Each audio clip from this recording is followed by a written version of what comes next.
아멘. 자, 오늘의 본문 37절은 이렇게 시작합니다. 37절 한번 보시기 바랍니다. 명절 끝날 곧 큰 날에, 이렇게 오늘 본문 이제 37절이 시작이 되는데요.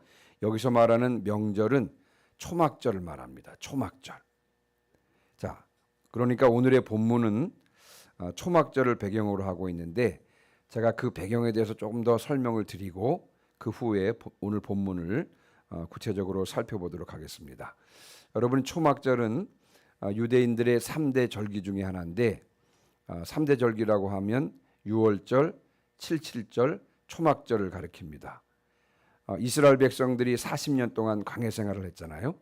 이스라엘 백성들이 40년 동안 광야 생활을 했는데, 광야 생활 중에서 하나님께서 지켜주신 것을 감사하며 지키는 절기가 초막절입니다. 자, 그동안에 우리가 지금 요한복음을 살펴보았는데요. 보통은 예수님께서 이 3대 절기 중에서 유월절에 예루살렘에 올라오셨습니다. 그렇죠? 유월절에 예루살렘에 올라오셔서 예루살렘에서 사역하셨는데, 자, 그런데 오늘 읽은 그 본문 이 7장의 배경이 되는 명절은 뭐라 그랬냐면요, 초막절이라 그랬습니다. 초막절. 초막절에 올라오셨습니다. 예수님께서 공생에 이제 3년 사시는 동안에 유월절을 4번 경험하셨는데요. 자, 첫 번째 유월절 때 예루살렘에 올라오셔서 성전을 정화하는 성전 정화 사건이 있었고요. 두 번째 유월절 때는 예수님께서 예루살렘에 올라오셔서 베데스다 연못에서 38년 된 병자를 고치셨습니다. 자, 세 번째 유월절 때는 예루살렘에 올라가지 않으셨어요. 예루살렘에 올라가지 않으시고 그때 그 즈음에 어떤 일이 있었냐면요, 벳세다 들녘에서 오병이어의 기적을 일으키십니다.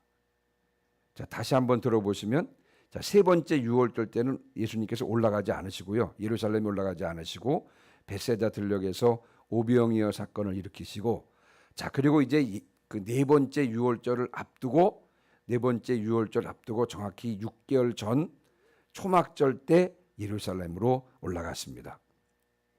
다시 한번 정리를 좀 해보면요. 자, 여러분, 초막절은 유대력으로 7월입니다. 7월 15일. 그리고 나서 2달 후에 뭐가 있냐면요, 수전절이 9월 달에 있고요. 그리고 나서 1월 달이 유월절입니다. 자, 이 네 번째 유월절 때 예수님께서 예루살렘으로 올라가셔서 이제 십자가에 달려 돌아가시는 것입니다. 그러니까 예수님께서 공생의 기간 중에 유월절을 4번 경험했는데, 마지막 네 번째 유월절 때 예루살렘에 올라가셔서 그 유월절 때 십자가에 달려 돌아가시는 것입니다. 그러니까 예수님께서 십자가에 달려 돌아가시기 6개월 전인 초막절 때 예루살렘에 올라가셨다는 사실을 우리가 오늘 이 본문을 이해하기 위해서는 먼저 생각해 볼 필요가 있는 것입니다.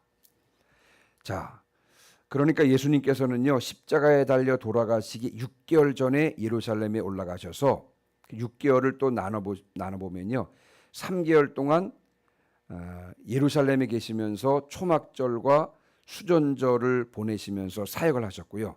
나머지 3개월 동안은 예수님께서 세례 받으시고 처음으로 사역 갔던 곳이 어디냐면 요단강 동편의 베레아 지역입니다. 이방 지역입니다. 그 베레아 지역에서 나머지 3개월 마지막 사역을 하시고, 그리고 유월절 일주일 전에 예루살렘에 입성을 하는데, 그때가 이제 우리가 지키는 것이 바로 종려주일입니다.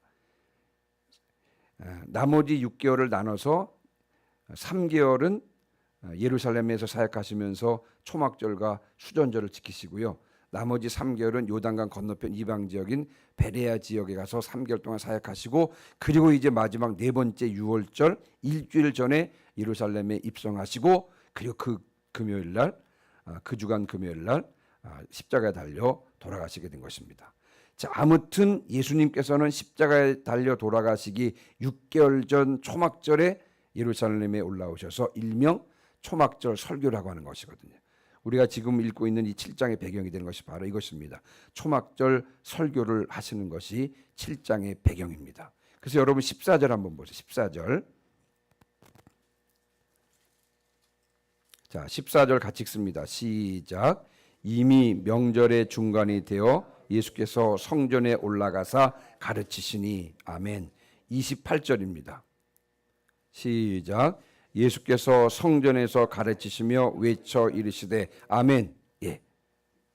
지금 예수님께서 공개적으로 성전에서 공개적으로 가르치고 계십니다. 예수님은 이제 생애의 마지막을 준비하고 계시는 것입니다. 그래서 성전에서 공개적으로 아까 말씀드린 대로 일명 초막절 설교를 지금 하고 계시는 것입니다. 6개월 후에 십자가에 달려 돌아가실 것을 준비하고 계시는 것입니다. 이런 배경을 전제로 해서 오늘의 본문을 살펴보겠습니다. 자, 37절을 다시 한번 읽습니다. 37절 시작. 명절 끝날 곧 큰 날에 예수께서 서서 외쳐 이르시되 누구든지 목마르거든 내게로 와서 마시라. 아멘. 오늘 본문에서는요, 초막절의 끝날, 그러니까 8번째 되는 날을 뭐라 그랬냐면요, 큰 날이라고 그랬습니다. 큰 날. 여러분은 왜 초막절의 끝날을 큰 날이라고 했을까요? 자, 이날 여러분 제사장들은요 어디로 가냐면요 실로암 연못으로 갑니다. 자, 실로암 연못, 어떤 곳에서는 실로암 우물이라고 하는데 이 실로암 우물에 가서 금 그릇에 물을 담아 가지고 옵니다. 제사장들이요. 제사장들이 실로암 연못에 가서 금 그릇에 물을 담아다가 성전의 제단 앞에 와서 그 제단 앞에 그 물을 붓습니다. 이런 의식을 치르는 거예요. 8번째 날에. 왜 이런 의식을 치르냐면요, 광야에서 물을 공급해 주셔서 육신의 갈증을 해결해 주시는 하나님께 감사를 드리는 의식을 행하는 것입니다. 그리고 이날은 8째 날 마지막 날이다 보니까 이제 사람들이요 초막을 거두어서 집으로 돌아가는 것입니다. 자, 그러니까 제사장들은 물을 떠다가 금그릇에 물을 떠다가 제단 앞에 붓고, 그리고 이제 사람들은 이제 마지막 날이라 초막을 막 거두어서 집으로 돌아가는 그런 날이기 때문에 자연스럽게 축제의 절정을 이루는 날이 바로 이 마지막 8째 날인 것입니다. 그래서 이 날을 큰 날이라고 하는 이유가 여기 있는 것입니다. 자, 그런데 이때 이제 초막을 거두어서 집으로 돌아가려고 하는 그런 사람들을 예수님께서 초청하시는 것입니다. 누구든지 목마르거든 내게로 와서 마시라. 오늘도 예수님께서는 우리들에게 이렇게 초청하고 계시는 줄 믿습니다. 누구든지 목마르거든 내게로 와서 마시라. 자, 초막절의 배경에는 말씀드린 대로 이스라엘 백성들의 40년 광야 생활이 있었습니다. 자, 광야 생활의 필수 요건, 2가지 필수 요건을 꼽으라 그러면 무엇을 꼽을까요? 당연히 첫 번째는요, 먹을 것이고요. 2번째는 뭐예요? 마실 것입니다. 왜냐하면 광야는 농사 지을 수 없는 곳일 뿐만 아니라 또한 광야는 물이 귀한 곳이기 때문에 그런 것입니다. 광야는 배고픈 곳이고요, 목마른 것입니다. 자, 그런데 여러분, 하나님께서는 이 줄이고 목마름의 갈증을 어떻게 해결해 주셨습니까? 만나를 주시고 생수를 주심으로 그 줄이고 목마름의 갈증을 해결해 주셨습니다. 자, 무엇보다도 광야는 여러분 먹을 것이 문제였습니다. 농사를 지을 수 없었기 때문이죠. 자, 그런데 하나님께서는 하늘에서 만나를 내려 주셨습니다. 그렇죠? 이스라엘 백성들이요 매일 들에 나가서 그날 먹을 만큼, 그날 먹을 그 분량만큼의 만나를 주어서 양식을 삼았습니다. 40년 동안 매일 만나가 내렸습니다. 언제를 빼고는요, 안식일을 빼고는 매일 만나를 내렸습니다. 그래서 안식일 전날에는 그 평일에 2배를 거둬서 보관하였다가 안식일에도 그 만나를 먹었던 것을 우리가 성경을 통해서 볼 수가 있습니다. 그래서 광야에서는 이 양식뿐만 아니라 마실 물도 문제였습니다. 자, 그런데 하나님께서는 이 마실 물, 이 물 문제를 어떻게 해결해 주셨죠? 하나님께서는 반석을 터뜨리셔서 반석에서 물이 나오게 하셨습니다.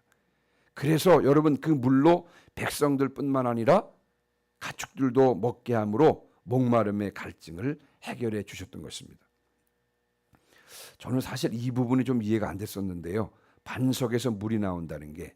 자, 그런데 이제 이집트에 가면 폴 수도원이라고 있습니다. 유명한 수도원 안토니우스 수도원이 있는데 그 안토니우스 수도원보다도 훨씬 더 먼저 생긴 그 수도원이 폴 수도원인데요. 자, 폴 수도원은 이집트의 수도가 카이로인데 카이로 동쪽에 넓은 사막이 있습니다. 동쪽에 그 수도와 그리고 홍해바다 사이에 넓은 사막이 있는데 그 이 폴 수도는 사막 한가운데 그것도 바위산에 수도원이 있습니다.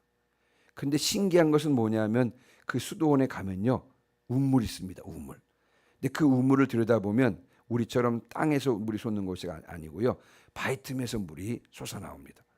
한번 생각해 보시면 깊은 사막 한가운데 그것도 바위산의 바위 틈에서 물이 나오는 것입니다. 여러분 이것은 기적이라고밖에는 설명할 수 없는 그런 물입니다. 반석을 터뜨려서 물이 나오게 하신 하나님의 기적을 간접적으로 경험할 수 있는 것이 바로 그 폴수도원인 것입니다. 그런데 여러분 우리가 이 만나와 생수에 대한 이야기를 들으면서 또 만나와 생수에 대한 이야기를 읽으면서 단순한 기적 이야기로만 보시면 안 됩니다. 이야 40년 동안 매일 만나가 내렸다고? 와 반석에서 물이 나와서 마시게 했다고? 야 놀라운 기적이네. 여러분 이렇게 단순한 기적 이야기로만 보시면 안 되는 것입니다. 만나와 생수는 예표인 줄 믿습니다. 만나와 생수는 우리가 광야 같은 메마른 인생길을 갈 때 배고픔과 목마름 같은 이런 갈증을 만나게 되는데 이 갈증을 해결해 줄 수 있는 참된 만나와 참된 생수가 있다는 것을 보여주는 줄 믿습니다. 참된 생수와 참된 만나가 있다는 것을 보여주는 것이 바로 구약 성경에 등장하는 만나와 생수의 이야기인 줄 믿습니다. 자, 그러면 참된 만나는 무엇이고 참된 생수는 무엇이겠습니까? 예수님께서는 친히 이렇게 말씀하셨어요. 우리가 이미 살펴보았습니다만 6장 58절에 한번 여러분 따라해 보실까요? 나는 하늘에서 내려온 생명의 떡이니. 아멘. 예수님께서 이렇게 말씀하셨어요. 나는 하늘에서 내려온 생명의 떡이니. 예수님께서는 친히 이렇게 말씀하시면서 광야 생활의 그 만나, 하나님께서 광야 생활 중에 있는 이스라엘 백성들을 먹여 살리기 위해서 내려주신 그 만나, 광야 생활의 그 만나가 실제로 오셨는데 그분이 누구라고요? 그분이 바로 예수님이라고 하는 사실을 보여주시는 것입니다. 그래서 예수님께서 친히 뭐라고 말씀하셨냐면요. 나는 하늘에서 내려온 생명의 떡이니 사람이 이 떡을 먹으면 영생하리라 라고 말씀하신 것입니다. 자, 뿐만 아니라 예수님께서는 오늘 본문을 통해서 이렇게 말씀하셨습니다. 누구든지 목마르거든 내게로 와서 마시라. 예수님께서는 친히 이렇게 말씀하시면서 광야 생활 중에서 반석을 터뜨려서 주셨던 그 생수 있죠. 그 생수가 실제로 오셨는데 그분이 누구시라고요? 예수님이시라는 사실을 보여주신 것입니다. 이에 대해서 사도 바울도 이렇게 증언하고 있는데요. 고린도전서 10장 4절 말씀에 보면 다 같은 신령한 음식을 먹으며 다 같은 신령한 음료를 마셨으니 이는 그들을 따르는 신령한 반석으로부터 마셨음에 그 반석은 곧 그리스도시라. 예수님이 우리가 인생길에서 만나는 갈증을 해결해 주실 참된 만나와 참된 생수이신 줄 믿습니다. 자, 이제 그러면서 여러분 38절입니다. 38절. 자, 38절 같이 읽습니다. 시작. 나를 믿는 자는 성경의 이름과 같이 그 배에서 생수의 강이 흘러나오리라 하시니. 아멘. 여러분 이 38절 말씀이 있죠. 나를 믿는 자는 성경의 이름과 같이 그 배에서 생수의 강이 흘러나오리라. 이 말씀은 예수님께서 생수의 실체가 되시는 이유를 설명하고 있는 것입니다. 예수님을 믿는 자는 그 배에서 생수의 강이 흘러나올 것이라고 말씀하셨는데 여러분 39절 보세요. 자, 39절도 같이 읽습니다. 시작. 이는 그를 믿는 자들이 받을 성령을 가리켜 말씀하신 것이라. 예수께서 아직 영광을 받지 아니하셨으므로 성령이 아직 그들에게 계시지 아니하시더라. 아멘. 39절에 보면요. 예수님을 믿는 자는 그 배에서 생수의 강이 넘친다고 했는데, 이 39절을 근거로 이는 예수님을 믿는 자들이 받을 성령을 가리켜 말씀하시는 것이라고 설명하고 있는 것입니다. 예수님을 믿으면 그 안에 성령님이 거하십니다. 예, 성령님을 모신 자는 성령으로 인해서 참된 평안과 기쁨을 누리게 되는 것입니다. 성령으로 인한 이 참된 평안과 기쁨이 바로 사람의 영혼 속에 있는 영적 갈급함을 해소해 주는 것입니다. 사람들 속에 있는 이 영적인 피로감과 이 갈증은요, 성령님 외에는 그 무엇으로도 채울 수 없는 것입니다. 오직 성령님만이 채울 수 있는 줄 믿습니다. 그래서 오직 예수님을 믿을 때에만 성령을 통해서 영적 갈급함이 해소되는 줄 믿습니다.